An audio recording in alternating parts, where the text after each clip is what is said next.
How do you cure a fever? You've got a kid, you stuff a thermometer in him, take it out, says 103. You can scratch off the numbers and write in 98.6, and the fever's cured. Or you can give the kid medicine, and the fever comes down, the fever's cured. Clearly, the first way isn't the right way to handle this. But that's exactly what happens when the government tries to legislate prices. Prices are not levers that set value. They're metrics that reflect value, like the thermometer.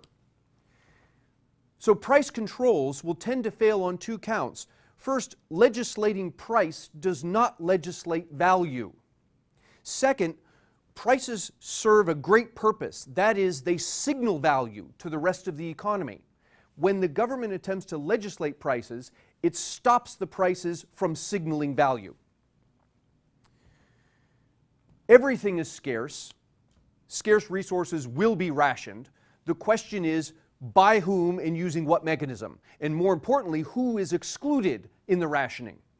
If we put a cap on interest rates, credit will be rationed by risk. The people who will be excluded are the high-risk people.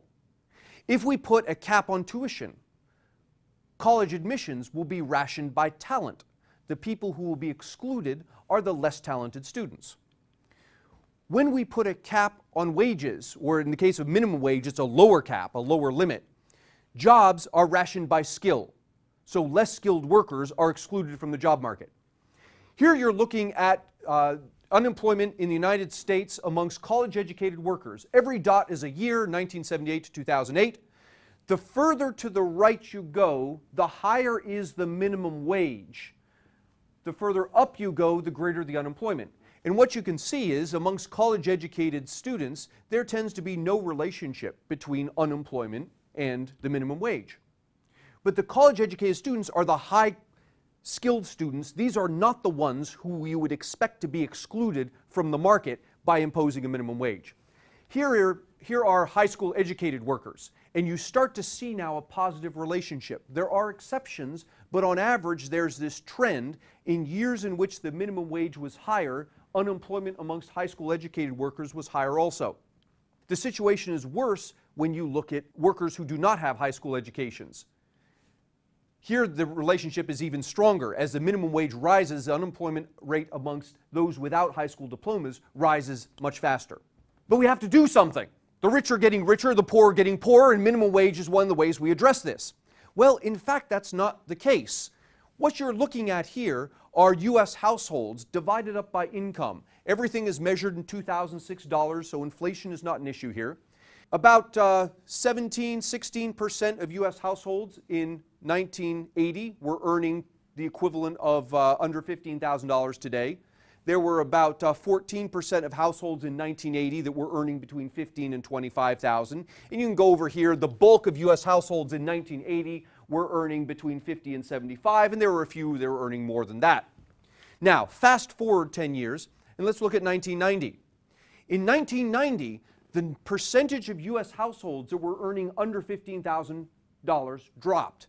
The percentage of households that were in this bracket dropped. These dropped, these dropped, these dropped. Where did all these households go? It's as if somebody stepped on this side of the picture and the households popped up over here.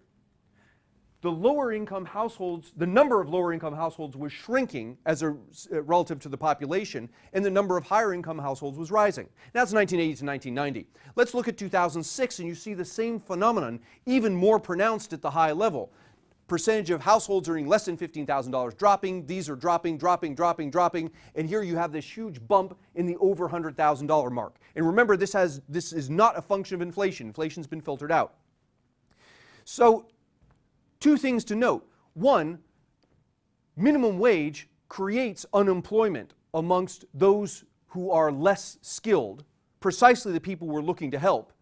Two, this picture calls into question the need for it in the first place, because in fact, the rich are getting richer, but the poor are getting richer also.